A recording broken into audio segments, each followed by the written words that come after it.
Pregnancy के दौरान जाने अनजाने में गर्भवती से कुछ गलतियां हो जाती हैं जो आगे चल के एक बड़ी गलती बन जाती है और जिसके परिणाम स्वरूप कभी कभार मिसकैरेज, गर्भ का गिर जाना, डिलीवरी के टाइम पे कुछ कॉम्प्लिकेशन आ जाना, गर्भ का अच्छे से विकास नहीं होना जैसी तकलीफ़ें हो सकती हैं।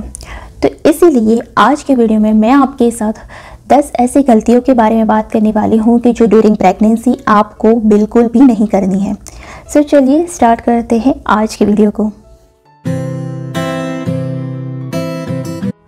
हाय गाइस, नमस्ते, welcome again to my channel Ayurvedic care. I am your friend and host Vedi Ami, I am an Ayurveda consultant. और मेरी इस चैनल पे अगर आप नए आए हो तो मैं Ayurveda, health, lifestyle, pregnancy and गर्भ संस्कार के ऊपर वीडियो बनाती हूँ। अगर आपको इस सब्जेक्ट में से किसी भी एक सब्जेक्ट में इंटरेस्ट है so please give your support and subscribe my channel, hit that red bell icon for get every week new video notification. सबसे पहली गलती, not taking their medicine. Medicine देना हर किसी को नहीं अच्छा लगता है, that I know, but during pregnancy गर्भस्थ शिशु का डेवलपमेंट अच्छा बना रहे जिसके लिए folic acid, iron, then calcium, DHA जैसे सप्लीमेंट आप बॉडी को रिक्वायरमेंट थोड़ी बढ़ती है। इस वजह से मेडिसिन डॉक्टर प्रिस्क्राइब करके देते हैं for a good growth of your baby. तो इस कारण से आपको कभी भी मेडिसिन स्किप नहीं करनी चाहिए है, रेगुलर अपनी मेडिसिन कंज्यूम करनी चाहिए। Not holding too much of negative emotion during pregnancy. वैसे हार्मोनल इम्बैलेंस होने की वजह से नेगेटिव इमोशन में स्ट्रेस, एंजाइटी, बहुत चिड़चिड़पन हो जाना, गुस्सा आना, ये सारी चीज़ें कॉमन ही हैं।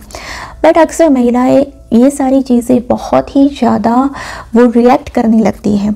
तो आपको ड्यूरिंग प्रेगनेंसी ना केवल अपने लिए लेकिन अपने गर्भ में पल रहे शिशु के लिए भी सोचना है और उसका भी ग्रोथ अच्छा बना रहे, इस कारण से उसे एक हैप्पी एनवायरनमेंट देना है।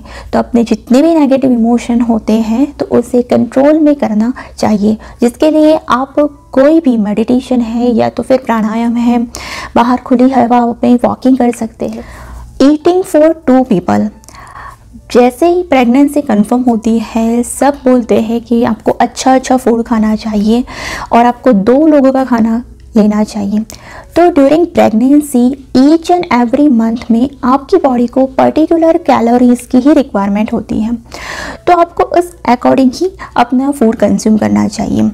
मेरे प्रीवियस वीडियो में बहुत ही डिटेल में प्रेगनेंसी के दौरान आपको किस प्रकार से खाना लेना चाहिए, ईच एंड एवरी ट्राइमेस्टर में आपको क्या कंज्यूम करना चाहिए, जिसके बारे में मैंने बहुत डिटेल में बात की है। अगर आप वो वीडियो को देखना चाहते हैं तो इस वीडियो के बाद में इसकी लिंक रख दूँगी। प्रेगनेंसी के दौरान अगर आप एक्सेस अमाउंट में फूड कंज्यूम करोगी तो जिसकी वजह से आप ओवरवेट एंड ओबेस, जिसकी वजह से आपका वेट बहुत ही ज़्यादा बढ़ जाएगा। वेट गेन अगर ज़्यादा होता है तो जिसकी वजह से आगे आपको डायबिटीज़ यानी ब्लड शुगर बॉडी में बढ़ जाता है और डिलीवरी के टाइम पे कॉम्प्लिकेशन भी आते हैं और इवन पोस्ट प्रेगनेंसी आप अपना वेट रिड्यूस करने में भी काफ़ी दिक्कत होती है। No body movement. Pregnancy, it's a very beautiful journey of woman's life. It's not a disease. तो ड्यूरिंग प्रेगनेंसी कभी कभार किसी महिला में अगर लो लाइन प्लेजेंटा है या तो फिर कुछ ब्लीडिंग इश्यू स्टार्ट हो जाते हैं या फिर कोई भी अदर कॉम्प्लिकेशन है तो जिसकी वजह से जो डॉक्टर उन्हें एडवाइस करती है कि आपको कंप्लीटली बेड रेस्ट करना है। उस कंडीशन में आपका ज़्यादा आपकी बॉडी मूवमेंट नहीं हो पाती है। लेकिन अगर आपकी नॉर्मल प्रेगनेंसी है, आपकी बेबी का ग्रोथ भी अच्छा हो रहा है, एवरीथिंग इज़ नॉर्मल, तो ऐसी कंडीशन में आपको नॉर्मली जो भी हमारा रूटीन है उसे ज़रूर फॉलो करना चाहिए। आपको योगा, वॉकिंग इज़ मस्ट और इसके कारण से आपकी भी बॉडी में अच्छा ब्लड सर्कुलेशन बना रहेगा, आप भी एक एनर्जेटिक फील करेंगे, आपका बेबी की ग्रोथ भी अच्छी बनी रहेगी। Avoid heavy weight lifting. During pregnancy के टाइम पे बहुत ही भारी भरकम चीज़ें नहीं उठानी है। अगर आप नीचे से किसी भी चीज़ को उठाते हैं तो उसे प्रॉपरली आपका उस टाइम पे आपका बॉडी पोस्चर प्रॉपर होना चाहिए। आपको स्क्वेंट पोजीशन में बैठना है और उसके बाद ही उस चीज़ को उठाना है, ना कि आपको आगे झुक के फिर वो चीज़ को उठाना है। Sleep on a back.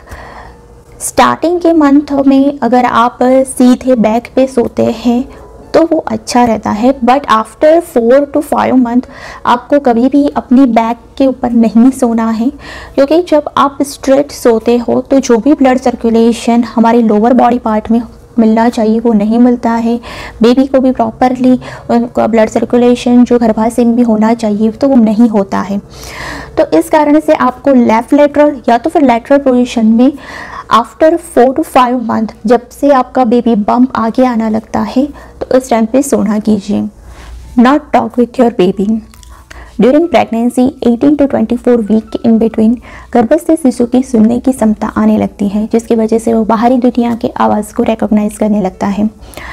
तो इस कारण से आपको प्रेगनेंसी के दौरान अपने बेबी के साथ अच्छी बॉन्डिंग बनी रहे, इसलिए आप उसके साथ बातें करनी है, पैम्पर लव देना है, जिसकी वजह से वो भी एक पॉजिटिव एंड हैप्पी एनवायरनमेंट उसे मिलने लगे, एक प्रोटेक्टिव एनवायरनमेंट उसे मिलने लगे।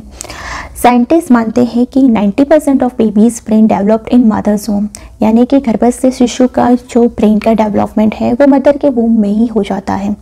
इसके लिए हम गर्भ संस्कार में मदर को बहुत सारी एक्टिविटीज सजेस्ट करते हैं, जैसे कि गर्भ संवाद यानी कि टॉक विथ योर बेबी। उसके अलावा आप डिफरेंट काइंड ऑफ मंत्रों का उच्चारण करना एंड संगीत सुनना। तो ये सारी एक्टिविटीज़ ड्यूरिंग प्रेगनेंसी गर्भ संस्कार में बताई जाती है, जिसके भी ऊपर मैंने बहुत ही डिटेल में बात की है और उसकी प्लेलिस्ट मैंने जो डिस्क्रिप्शन बॉक्स में डाल दूँगी, आप जाके ज़रूर चेक कीजिएगा। अपने बेबी को एक हैप्पी एंड पॉजिटिव एनवायरनमेंट दीजिए, उनको एक happy and positive mindset during pregnancy ही उनका डेवलप करना स्टार्ट कीजिए। वेयरिंग हाई हील्स, प्रेगनेंसी के दौरान अगर आप पहले से ही हाई हील पहनते हैं तो इनिशियली स्टार्टिंग के मंथ में हाई हील पहन सकते हैं, बट हाई हील पहनने से मेजॉरिटी टाइम यही डर रहता है कि कुछ एक्सीडेंट ना हो जाए और जिसके वजह से आपके बेबी बम्प को कोई नुकसान ना होए। तो avoid wearing high heels during pregnancy और specially during last trimester of your pregnancy. Not taking any kind of the medicine without prescription, यानी कि डॉक्टर के प्रिस्क्रिप्शन के बिना आपको कोई भी मेडिसिन नहीं लेनी है, जैसे कि सर्दी जुकाम खांसी की ऐसे ही ओवर द काउंटर या तो फिर घर में कोई मेडिसिन पड़ी है और आप उसने ले ली, तो ऐसा बिल्कुल भी नहीं करना है। नो कैफीन, WHO के अनुसार ड्यूरिंग प्रेगनेंसी 300 mg से ज़्यादा मात्रा में आपको कैफीन नहीं लेनी है। कैफीन ज़्यादातर हमें चाय और कॉफ़ी, किसी की आदत होती है कि पूरे दिन में 3 या 4 बार वो चाय और कॉफ़ी पीते हैं। उसके अलावा अल्कोहल की जिनको हैबिट रहती है, तो ड्यूरिंग प्रेगनेंसी आपको बहुत ज़्यादा मात्रा में कैफ़ीन को नहीं कंज्यूम करना है। अगर आप ज़्यादा मात्रा में कैफ़ीन कंज्यूम करेंगे तो जिसकी वजह से लो बर्थ बेबी आने की संभावना होती है। यहाँ पे बताए 10 जो छोटी छोटी गलतियाँ हैं उसको आपको ड्यूरिंग प्रेगनेंसी जितना हो सके उतना अवॉइड करनी है अपने और अपने स्वस्थ बेबी के लिए। सो आज का वीडियो आपको कैसा लगा मुझे ज़रूर नीचे कमेंट में बताइएगा। अगर अच्छा लगा है तो अपने एक फ्रेंड के साथ भी इस वीडियो को शेयर कीजिएगा और इसी बात पे मेरी इस चैनल को ज़रूर सब्सक्राइब कीजिएगा और बगल में जो बेल आइकॉन है उसे भी हिट कर दीजिएगा, जिसके कारण आने वाले मेरे जितने भी वीडियो है उसकी नोटिफिकेशन आपको मिलने लगेगी। आप मुझे मेरे social media platform Instagram and the Facebook page पे भी फॉलो कर सकते हैं। See you soon on my next another informative video. Till then, be happy, be healthy and be positive. Stay tuned on this channel. Thank you so much for watching this video. Bye bye.